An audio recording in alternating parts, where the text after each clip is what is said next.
We're all good. So, Aaron, great to see you as always. There, Good to see you. Awesome, Mick. Always good to see you, buddy. Yep.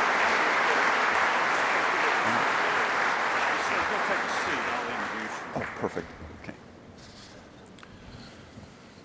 Please take your seats. So General Hokanson is not just a speaker today. He's a full-fledged, very active participant in our conference. And, sir, I can read this if I want to, but I just simply want to say we all know you. We all appreciate the job that you do. And especially we appreciate the fact that you would take time away from whatever else you're doing, which I don't know is very much. But look, sir, truly, thank you for taking time to spend this whole weekend with us. It says a lot for your integrity and your commitment to the Guard. Thank you so much. Appreciate it. The podium is yours. Thank you. Okay.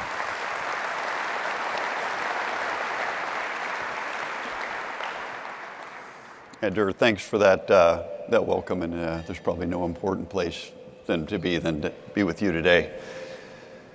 So if you're not familiar, earlier this year, right here in Columbus, The Ohio State University successfully trademarked the word "the." And in the spirit of that victory for the Ohio State, and perhaps much to the dismay of our friends from Michigan and Pennsylvania, I'd like to welcome you to the 144th NGAUS Conference. I'd like to thank Major General Boyles, the Board of Directors, and everyone at NGAUS for bringing us together and for giving me the opportunity to speak with you. In all seriousness, thank you for taking time to be part of this weekend. This is my third NGAUS conference as chief, but only the second one in person. And it makes me realize just how much has changed since I began this job on August 3rd in 2020. The summer I started this job was the National Guard's largest mobilization since World War II. We were still serving in Afghanistan. During hurricane season, named storms stretched throughout the Greek alphabet. Out west, wildfires destroyed more than 10 million acres, razed more than 10,000 buildings, and killed at least 37 people. We were involved in civil disturbance operations in multiple communities, and there was no COVID vaccine. And on any given day, over 60,000 Guardsmen were serving our communities and our nation around the globe. Fast forward to today. There's a new national defense strategy which names China as our pacing challenge. Our mission in Afghanistan is over. We are 6 months into Russia's brutal invasion of Ukraine, and we're training our Ukrainian counterparts and providing them material support. There is a COVID vaccine, and the National Guard has helped vaccinate millions of Americans across our country. Unfortunately, natural disasters persist, breaking records in all the worst ways. We've responded to wildfires in New Mexico and Yosemite, floods in Kentucky and Montana, and tornadoes in New Orleans, just to name a few. And yet, we still meet every mission, we still meet every deployment, and we still uphold our promise to America to be always ready, always there. And that's where I find myself halfway through my tenure as Chief of the National Guard Bureau. I'm humbled by the dedication of our soldiers and airmen and their families. I'm inspired by the difference we're making all around the world. The Ukrainian soldiers we're training in Germany, the Afghan refugees we helped evacuate and then resettle, and the souls we've saved from fires and floods. I'm proud to share our stories and represent the National Guard before members of Congress, heads of state, and among the Joint Chiefs of Staff. And frankly, I'm shocked on how fast the time is going, how much we've managed to accomplish, how much more we have to do. And I'm at the halfway point of my time as chief, but that doesn't necessarily mean we're halfway to the finish line. So as some of you know, I'm a runner, and I've always used a negative split strategy, running the second half of my race stronger and faster than the first.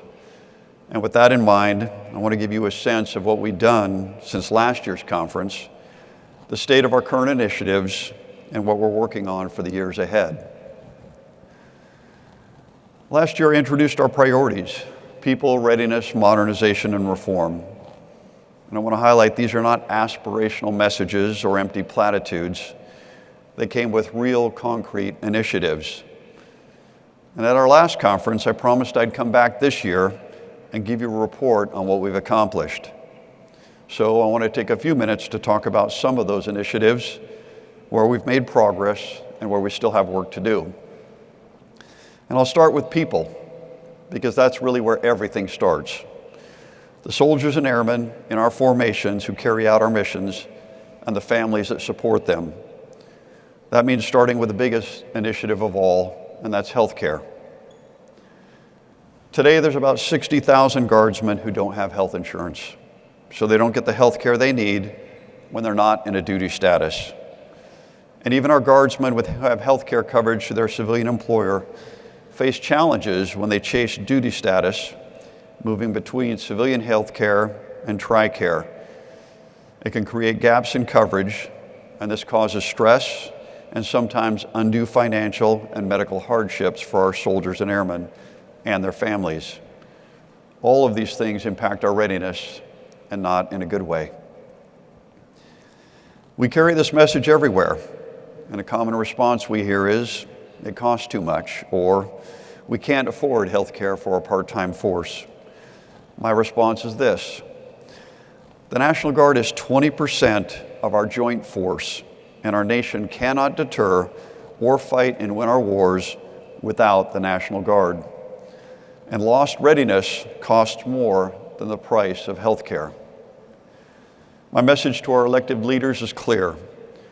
Our National Guardsmen need health care regardless of their duty status. We fight the same wars as our active duty counterparts. We spend weeks, months, even years away from our families like our active duty counterparts. But unlike them, we leave civilian careers behind to serve our nation, and we regularly respond to our communities with little to no notice in times of emergency. It is both a strategic and moral imperative. It's an essential component to our readiness. It's vital to our recruiting and retention efforts.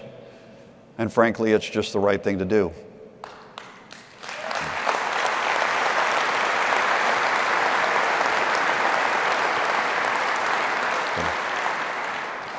We must provide health care coverage for every single person who serves in uniform, so they are always ready to fulfill our promise to America. I've made health care a top priority as my time in chief, and will continue to advocate it for every chance I can until we accomplish this very important initiative. Healthcare is not the only issue affecting our soldiers and airmen when it comes to their readiness. The fact is, the National Guard is a balancing act between our civilian lives and families and our military service. And too often, service members find themselves out of balance. Maybe they're part of a family where both parents are in the military, or where a spouse has to work on a weekend, leaving no one home to watch their children, or they may even be a single parent. If we ask our service members to choose between their careers and their families in the wrong one, we're going to lose. And that's why the Army National Guard is piloting a drill weekend child care program across 6 states starting this October. This initiative helps soldiers with community-based child care so they can better balance their family's needs with their military service. No one in uniform serves alone, and when we prioritize people, that includes prioritizing our strongest supporters and our greatest advocates, our families. The second update I want to share is about readiness, how rapidly we respond to joint force requirements and the needs of our communities. There are clear and compelling reasons to prioritize readiness, not the least of which are 2 nuclear-capable strategic competitors and a broad range of ongoing operations. But the truth is, readiness has taken a hit in the past 2 years. There's hardly an institution in our society untouched by COVID-19. It changed how people worked, how kids went to school, how people spent their time, and how the economy functioned. The National Guard is no exception. COVID affected our most important job, how we train to fight and win America's wars. Fewer in-person drill weekends, more demands at work and at home, less time to PT, all of these add up. Our readiness atrophied, and we must build it back. Fortunately, it's not all bad news. Last year, I talked about Army Guard division alignment and mandatory training across the entire force. These initiatives will enhance our readiness as we prepare for the future and the possibility of large-scale combat operations. Many of our Guardsmen have spent their entire careers training for and fighting in a counterinsurgency environment. Now the landscape is different, the threat is different, and it requires a different approach. By the fall of 2027, which will be here sooner than we know it, the Army National Guard will be divisionally aligned to the greatest extent possible. This will help us remain interoperable with the Army and the Joint Force, make deployments and rotations more predictable, and allow us to better manage our talent by providing opportunity for leadership development. But most of all, it will ensure we are ready to deter, ready to respond, ready to fight, and ready to win. Last month, I had the opportunity to see division-aligned training in action at the Joint Readiness Training Center in Fort Polk, Louisiana. The California National Guard's 79th Infantry Brigade Combat Team tested their readiness during a demanding 2-week exercise, and their higher headquarters, the California National Guard's 40th Infantry Division, supported them with a divisional tactical command post. Our Guardsmen gained experience setting up and moving the command post and providing information to the commanding general while operating in the complex JRTC environment. This makes all of our soldiers, active Guard and Reserve, more efficient and effective on the battlefield.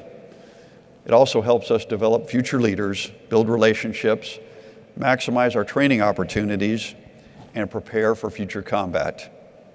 And that's what our jobs are really all about. Readiness is not just about rotations and deployments, however. It's also about how we train. And given the strategic environment, we have to find the right balance between building readiness and mandatory training requirements. Since we spoke last year, NGB has worked closely with the 54 and the Army and the Air Force to reduce annual training burden on our soldiers and airmen. Our objective is to fit annual training requirements into a single drill weekend, and we're almost there. The Army eliminated 16 mandatory requirements and reduced 38 administrative burdens on our soldiers. The Air Force eliminated 15 mandatory requirements, consolidated 16 training courses, and established a process to evaluate training requirements. Thanks to those changes, Army Guard mandatory training can now be completed in 2 IDT days, and the Air Guard is getting closer to that objective. In addition, the Air Guard continues to work with the Air Force to refine training requirements. They're also exploring an initiative that would allow airmen to test out of certain training events. We're making real progress, and that progress ultimately translates to readiness. But with all of these structural changes to improve readiness as an organization, I need to say a few words about individual readiness, really where it all begins. Your health and resilience, both physical and mental, is vital to readiness. It's not just about the miles you run or the ways you manage stress, although both are very important. It's about being ready to step into your formation and do your job whenever the call comes. And if you're not trained, out of shape, sick or injured, it impacts our entire team. Part of this is medical readiness, which includes vaccinations. And for some, the COVID vaccine has become a symbol of compassion, a symbol of submission, a symbol of political affiliation. But it's not a symbol. It's essential to our readiness. I've said it before, vaccinating every eligible member of our National Guard will improve readiness and help us keep our promise to be always ready, always there. I don't say this to be controversial. I say this because it's a requirement, and we have a job to do, and it takes every single Guardsman to do it.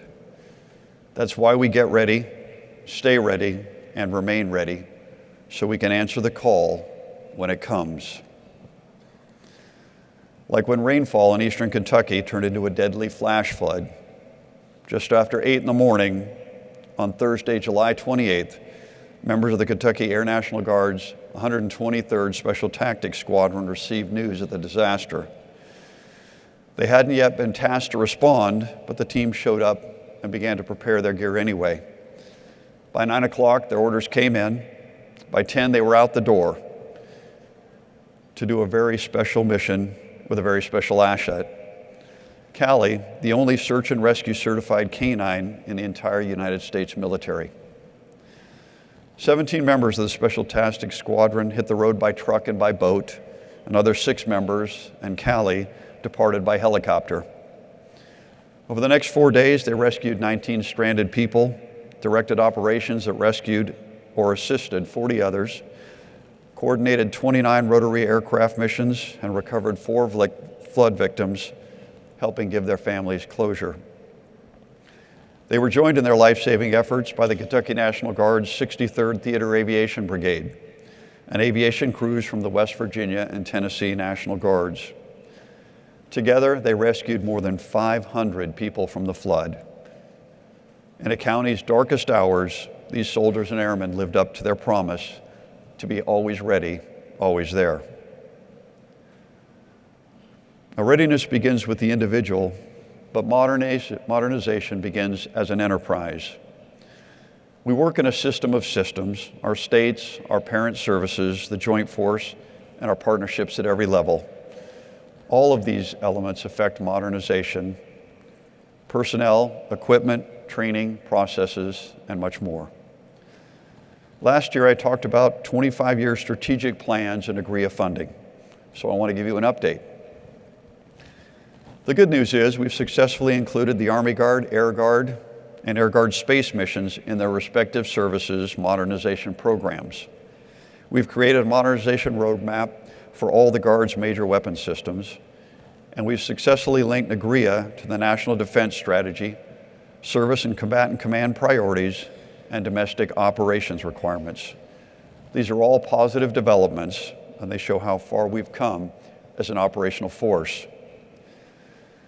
The bad news is being included in a modernization program is not the same as being integrated into future force design.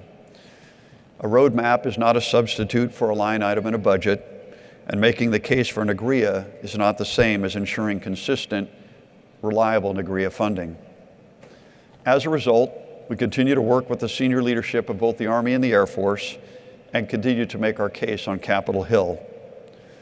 NGAUS continues to advocate for our most pressing modernization needs, from MILCON to our fighter fleet, from Black Hawks to C-130s. Our NGAUS funding continues to help provide off-the-shelf solutions we can use in combat and to help our communities.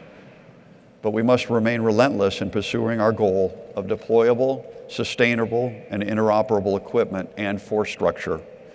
This will always be a vital priority.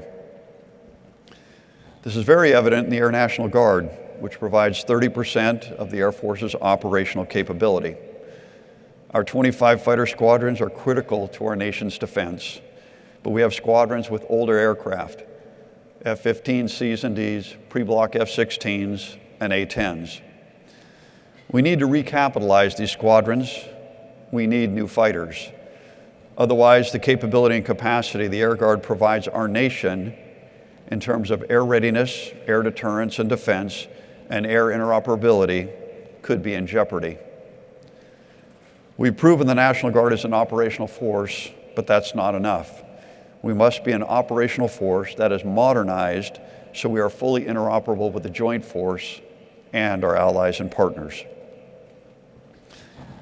But modernization is only as powerful as the organization that implements it.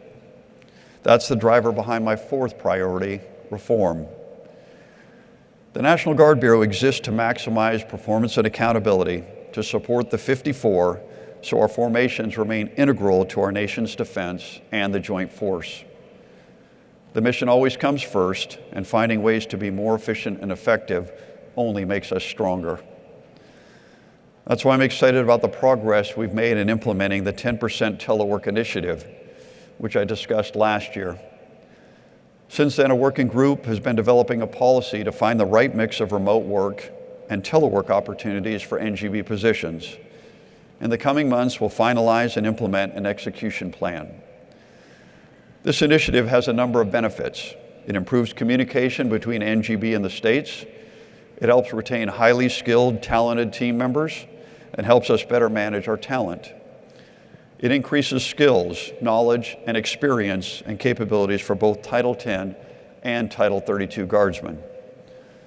It makes our Guardsmen more competitive for senior positions and future command opportunities. It makes states more inclined to share their best talent to support the 54, knowing those service members can still be part of their formations. And it helps our Guardsmen pursue valuable career opportunities without uprooting their families. It improves readiness, another critical goal, but most of all, it brings us closer to being the agile, adaptable, integrated force we need to be so we can remain always ready, always there. Reform also means empowering our people. Each of you, our soldiers and airmen, and our families bring a wealth of talent, experience, and abilities to our organization. Over the past 2 decades, the National Guard has grown in professionalism, and we've taken on greater roles and responsibilities. As a member of the Joint Chiefs of Staff, the National Guard has decision-making responsibilities at the Joint Force level. But we need more opportunities to integrate National Guard senior officers and senior NCOs throughout the Joint Force. This includes transforming the Vice Chief's position to a 4-star role. We're not asking for special treatment. We're asking for empowerment commensurate with all that we do. Our Guardsmen perform at the highest levels, so we must represent and advocate for them at the highest levels too. We've done a lot to move forward on these priorities, but there are still hurdles we have yet to clear. Namely, there is not a clear future for our airmen in our Air Guard formations performing the space mission. The fact is, we've been doing valuable, important work supporting our nation in the space domain for over 25 years. And we, like many others here today, continue to advocate for our space professionals. I know this is a list of ambitious goals, but there are actually many more we're working on. Chief among them is continuing to expand our state partnership program. The 2022 National Defense Strategy is clear. Mutually beneficial alliances and partnerships are an enduring strength. They are critical for achieving our objectives, and we've been doing it for almost 30 years. In 1993, when the SPP began, the first 3 partner countries were Latvia, Lithuania, and Estonia, Baltic nations who knew the brutality of Soviet rule. I visited all 3 of them in July. In Estonia, who's partnered with Maryland, I visited a cyber defense center. Estonia has become an international leader in cyber defense after their nation was crippled by a Russian cyber attack in 2007.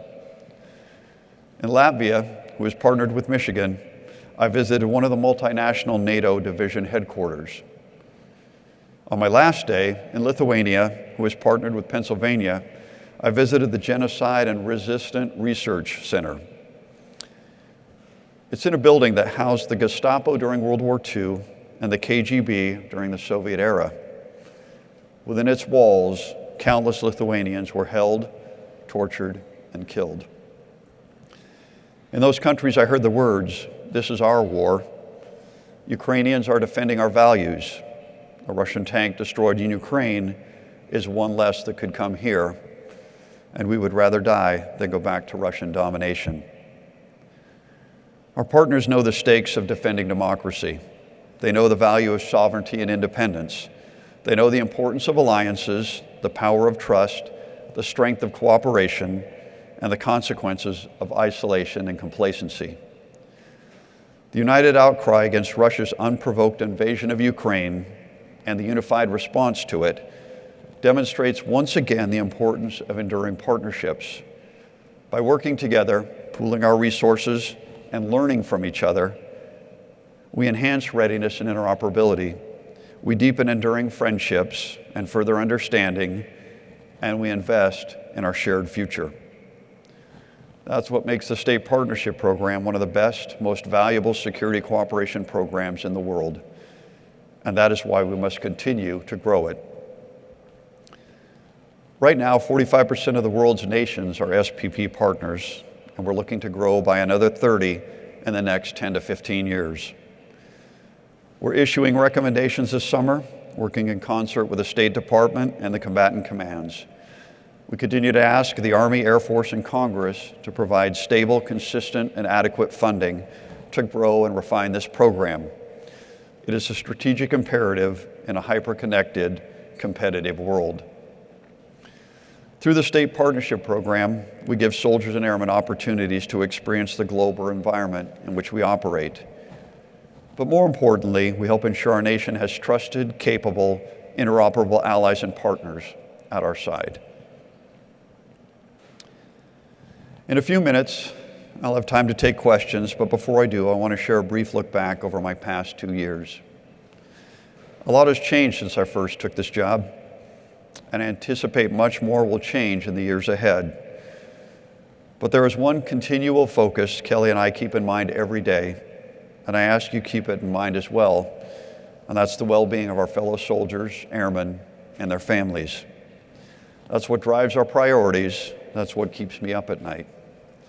People, readiness, modernization, and reform. They aren't top-down priorities. They belong to all of us, and we all have a role in making them possible. You can make a difference by committing to your individual readiness, from maintaining physical and medical fitness, to your military occupation and education, to making sure your family is prepared when you have to respond with little to no warning. You could make a difference by investing in your relationships every day, with your family, your employer, your fellow soldiers and airmen, and by developing the relationships with your partners at every level, from local first responders to your state partnership counterparts. And you can make a difference by looking out for each other, by noticing and helping those who are struggling, whether personally or balancing their family or their military or civilian careers. We must support each other because none of us serves alone. And together we have shown we can accomplish almost anything. I want to thank you for your time and attention. I have a few remarks I'd like to close with, but will gladly take a few questions before I do. So with that, all right. Okay.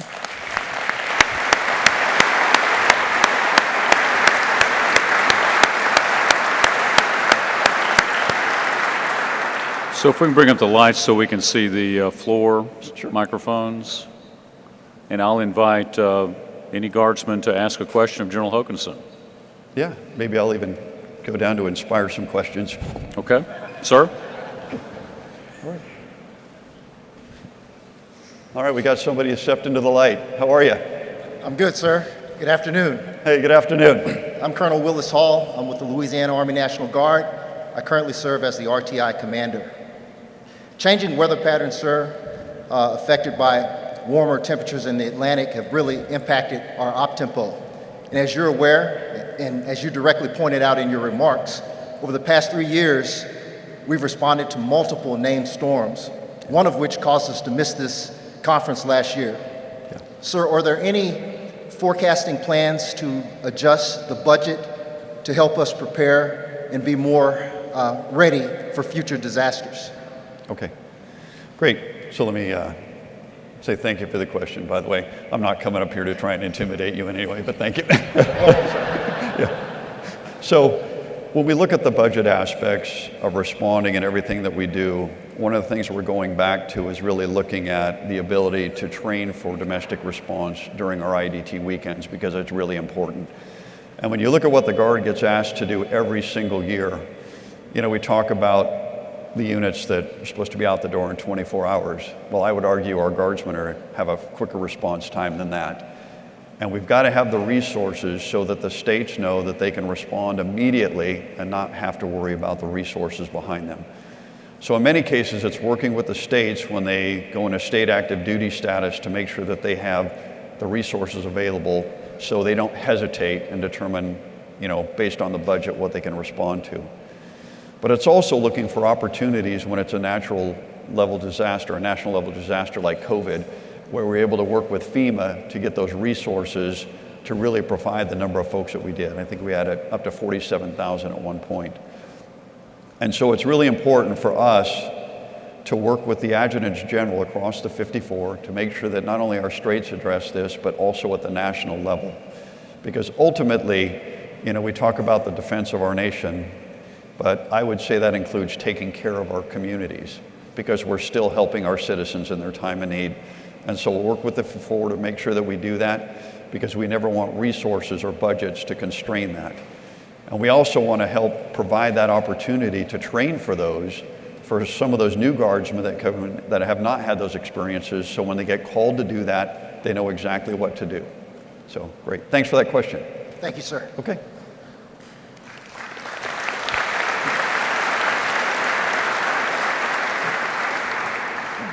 Sir Major Lule, Oregon National Guard.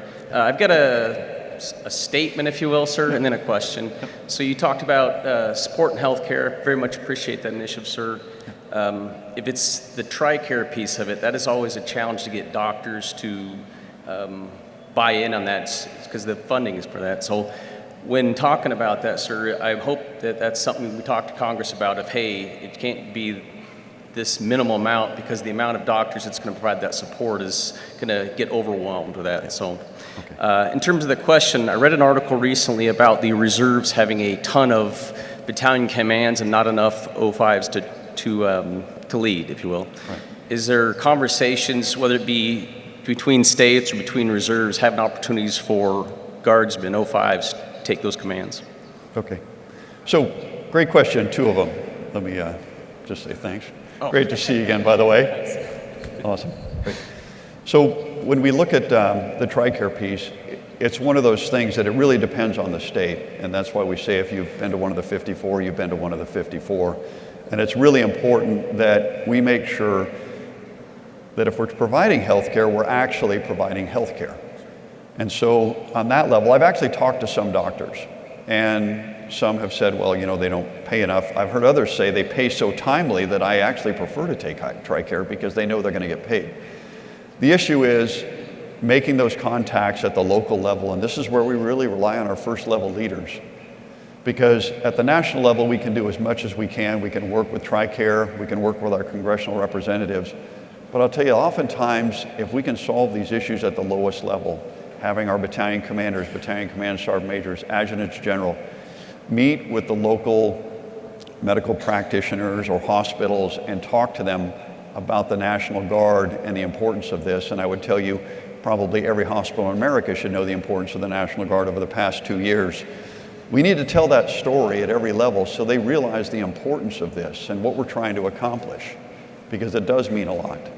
And so we will work at our level, but really help provide those talking points or even facilitate conversations with the adjutants general to help support that so that we can get the support, that we get the doctors, and if we do provide medical care under TRICARE or another program, that people actually have access to that health care.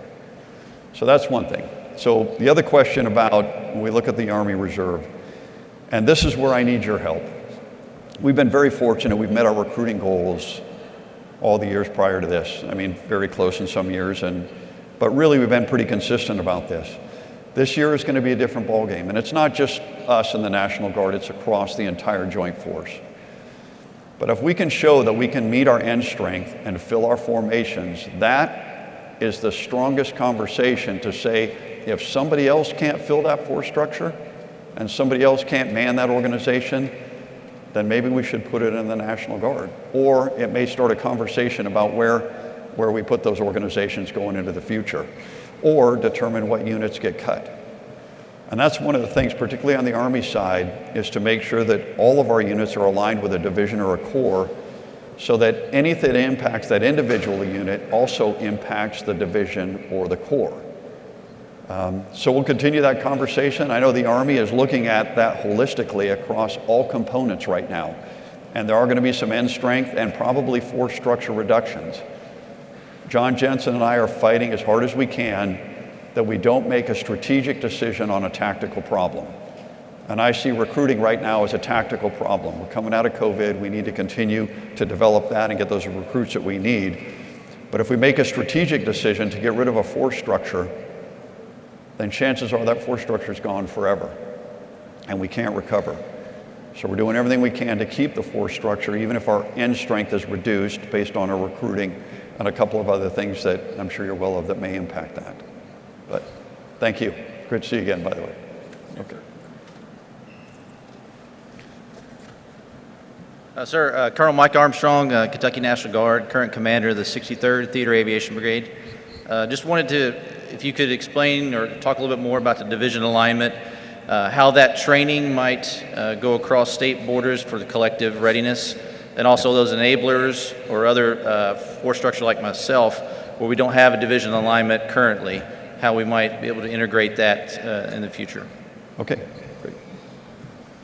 Thanks for the question. Good to see you. Yeah, awesome, great work.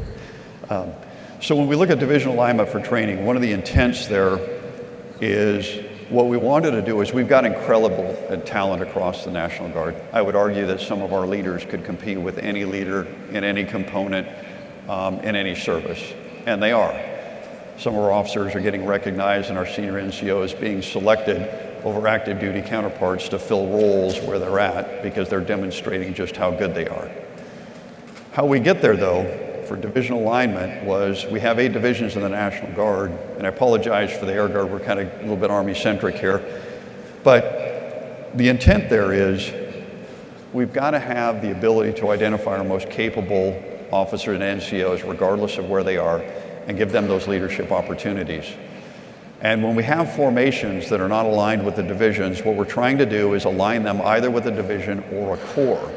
And if you look at theater aviation brigades, we're looking at the role within the corps construct. Because at the end of the day, the Army is built primarily on corps and divisions. And as long as we can show that every one of our formations is connected to them, then it's part of the overall ecosystem. And same as an ecosystem, if you eliminate one thing, it impacts the entire environment. And so we're working very closely, particularly with Dave Hall and I've been working with General McConville, specifically on the future of Army aviation and what it's going to look like. Because when you look at the future battlefield, aviation is always going to be critical, like long-range precision fighters, like engineers, really like every aspect of both the Army and the Air Guard. Everything we do is there for a reason because our nation needed it. And what we need to do is continue to make sure that as the organization changes, we take those organizations that we have and make sure they are part of what that future force structure construct is.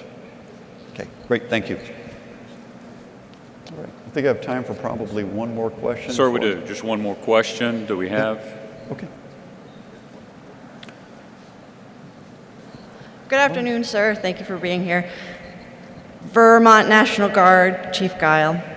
State JFHQs are now ITOs, and I'm curious if you see any additional funding for the logistical and infrastructure improvement to make sure that each state is a ready deployable resource for the large-scale combat operations that we are now supposed to be prepared to support. A lot of states have to rely on contracting out resources like MHE, utilizing cranes, and really relying on the civilian aspects. So I didn't know if you had any feedback for. Okay, great. Thank you for that question. It's a really important one. So when you look at the logistical outlays of our Joint Forces headquarters, one of the things that we're trying to do is we've not been full-time manned. Many organizations don't look at a Joint Forces headquarters. And what we have seen in the Air Guard and the Army Guard, the Air Guard's in a little bit better position because about 30% is full-time. On the Army Guard, we're down to about 16%. And what we have shown all along is here's the formation, here's the requirement, and we get funded at about 59 to 60% of that. And so I've been working with John Jensen, particularly on the Army side, to take a look at our formations and really look at a medium or a large, a medium, and a small state Joint Force headquarters and identify the full-time manning required to run each of those.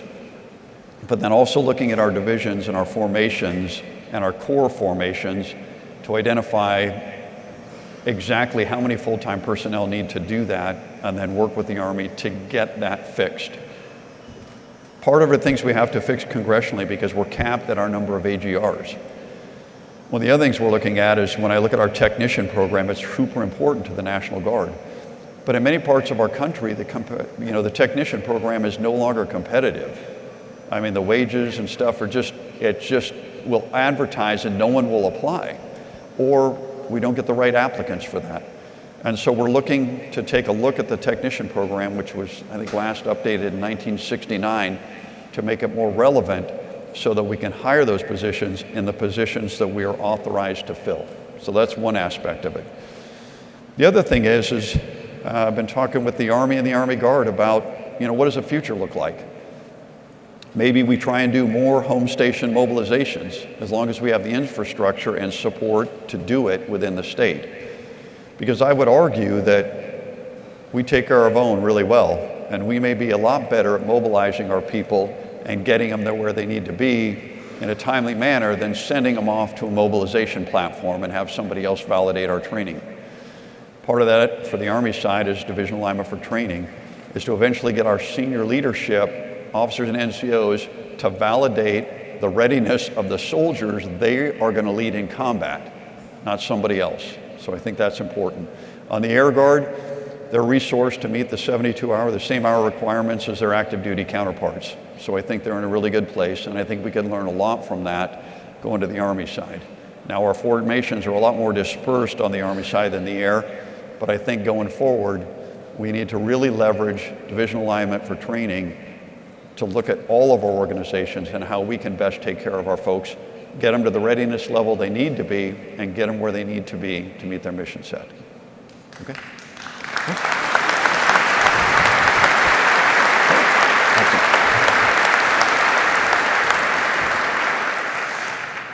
Okay, to wrap it up. Earlier today, I was thinking about the whole theme for this year's NGAUS conference, the National Guard at the heart of it all. Or would it be the National Guard at the heart of it all? Thank you. It's hard to say. We're in Ohio. But it's not hard at all to believe it's true. You can find the National Guard in the heart of almost every one of our communities. Earlier this summer, a 500-year flood devastated areas around Yellowstone National Park. The water ripped houses from their formations and trees from their roots. It tore away bridges and erased streets. Thousands of people were evacuated while others were stranded as the waters continued to rise. For more than 40 hours, the Montana National Guard conducted search and rescue missions. They flew through snow to get to the flooding areas, pushing their air crews to the limits. But one by one, they lifted children, grandparents, cats, dogs, even entire families into their helicopters and out of harm's way. They saved 87 people from the floodwaters. Trained to fly into danger, rescue those in peril, and return safely. The skills we have honed to fight our nation's wars also provide an invaluable service to our communities. You can find the National Guard in the heart of the human experience. The floods in Kentucky are a story of destruction, lives lost and families destroyed. It's a story of climate change and the power of nature. But it's also a story of hope. It's a story of people, the soldiers and airmen of the National Guard, and the families that support them, who are able to save so many lives. It's a story of selflessness, a story of readiness, and a story of our commitment to our fellow Americans. It's a reminder of who we are, what we stand for, and all we can accomplish together. You can find the National Guard in the heart of world events. Right now, members of the New York National Guard are training Ukrainian troops. They're carrying on efforts the Florida National Guard began on a mission in Ukraine last year, and the numerous other National Guard units that did the same mission before them. But as Russia began their unprovoked invasion in February, the Florida Guardsmen were ordered to evacuate the country. It was a difficult conversation with their Ukrainian partners. Many Guardsmen felt invested in the relationships they'd built and believed strongly in the work they were there to do. The Florida National Guardsmen were among the last Americans to leave Ukraine. However, their work wasn't done. Just a few weeks later, 160 members of the 53rd Infantry Brigade Combat Team reunited with their Ukrainian partners to continue the training, this time in Germany. Now, the New York National Guard has taken the baton and continues this vital effort. You can find the National Guard in the heart of our joint force, the 4,500 Guard soldiers from 21 states who battled through JRTC, the 4,500 Pennsylvania Guardsmen with the 56th Stryker Brigade Combat Team who prepared for the NTC in just 13 months, far fewer training days than in a typical rotation. And as I stand before you right now, there are more than 22,000 Guardsmen serving far from home. Among them, the Ohio National Guard's 178th Wing and CENTCOM, the California National Guard's 1st Battalion, 185th Infantry Regiment in UCOM, the Virginia National Guard's 1st Battalion, 116th Infantry Regiment, and the 116th Infantry Brigade Combat Team in AFRICOM, and numerous other small formations and individuals around the world. The families and friends who kissed them and said goodbye are counting the days until they return. We say a prayer for them and their families and are thankful for their service and their sacrifices.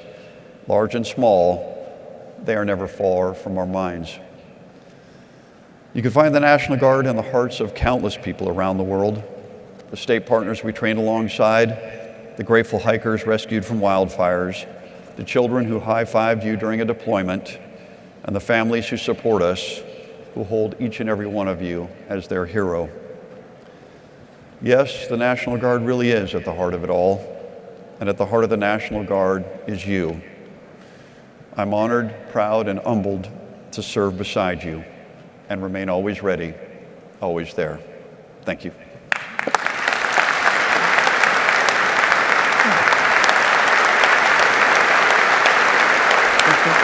Always good.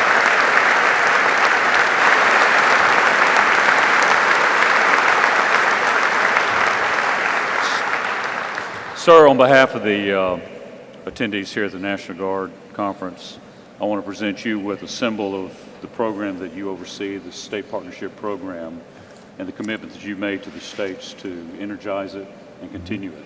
Okay. This is a Christmas ornament that celebrates the first 13 partnerships, and we hope you and Kelly will enjoy that this Christmas on your Christmas tree. Yeah. And sir, just want to simply say thank you for your leadership. Yeah. Thank you. Hey, thank you. Thank you. Thank you. Will the Sergeant at Arms please escort our distinguished guest and his party from the platform?